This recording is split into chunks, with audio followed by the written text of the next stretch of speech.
हरे कृष्णा दोस्तों, हरे Krishna bye Anju Tayal channel में आपका स्वागत है।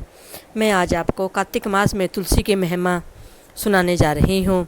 वर्मा जी कहते हैं कि कार्तिक मास में जो भक्त प्रांत काल स्नान करके पवित्र हो कोमल तुलसी दल से भगवान दामोदर की पूजा करते हैं, वह निश्चित ही मोक्ष पाते हैं। पूर्व काल में भक्त विष्णुदास भक्ति पूर्वक तुलसी पूजन से शीघ्र ही भगवान के धाम को चला गया और राजा चोल उसकी तुलना में गौण हो गए। तुलसी भगवान की पूजा पाप का नाश और पुण्य की वृद्धि करने वाली है। अपनी लगाई हुई तुलसी जितना ही अपने मूल का विस्तार करती है, उतने ही सहस्त्र युगों तक मनुष्य ब्रह्मलोक में प्रतिष्ठित रहता है। यदि कोई तुलसी संयुक्त जल में स्नान करता है तो वह पाप मुक्त हो आनंद का अनुभव करता है।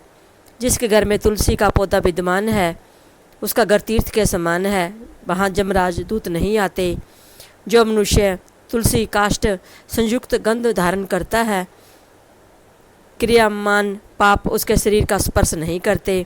जहाँ तुलसी वन की छाया हो वहीं पर पितरों की तृप्ति के लिए श्राद्ध करना चाहिए। जिसके कान में, मुख में और मस्तक पर तुलसी का पत्ता दिखाई देता है, उसके ऊपर यमराज दृष्टि नहीं डाल सकते।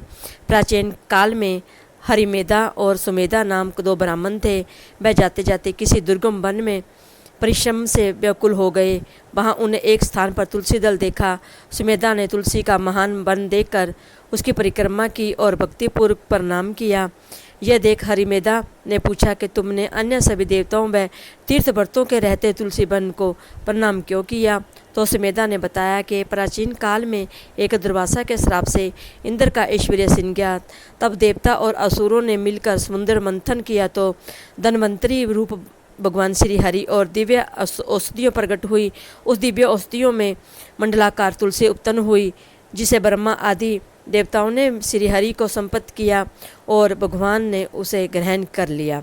भगवान नारायण संसार के रक्षक और तुलसी उनकी प्रियतमा है, इसलिए मैंने उन्हें प्रणाम किया है। सुमेधा इस प्रकार कह ही रहे थे कि सूर्य के समान अत्यंत तेज सभी विशाल विमान उनके निकट उतरा। उन दोनों के समक्ष हो वहाँ एक बरगद का वृक्ष गिर पड़ा और उसमें से दो दिव्य पुरुष प्रकट हुए। उस दोनों ने हरिमेधा और सुमेधा को प्रणाम किया। तब दोनों ब्राह्मणों ने उनसे पूछा कि आप कौन हैं? तब उनमें से जो बड़ा था वह बोला, मेरा नाम आशितक है। एक दिन मैं नंदन वन में पर्वत पर क्रीड़ा करने गया था तो देवगणाओं ने मेरे साथ इच्छा अनुसार व्यवहार किया।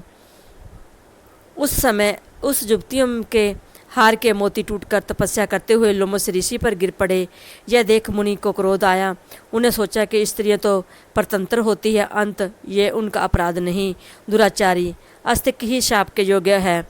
ऐसा सोचकर उन्हें मुझे शापित किया, अरे तू ब्रह्मा राक्षस होकर बरगद के पेड़ पर निवास कर। जब मैंने विनती से उन्हें प्रसन्न किया तो उन्हें साप के मूर्ति की विधि सुनिश्चित कर दी कि जब तू किसी ब्राह्मण के मुख से तुलसी दल की महिमा सुनेगा तो तत्काल तुझे उत्तम मोक्ष प्राप्त होगा। इस प्रकार मुक्ति का साप पाकर मैं चिरकाल से इस बट वृक्ष पर निवास करता था। आज देवस आपके दर्शन से मेरा छुटकारा हुआ है। तत्पश्चात वे दोनों श्रेष्ठ ब्राह्मण परस्पर पुण्यमयी तुलसी की प्रशंसा करते हुए तीर्थ यात्रा को चल पड़े। इसलिए भगवान विष्णु को प्रसन्नता देने वाले इस कार्तिक मास में तुलसी की पूजा अवश्य करनी चाहिए। बोलो तुलसी माता की जय।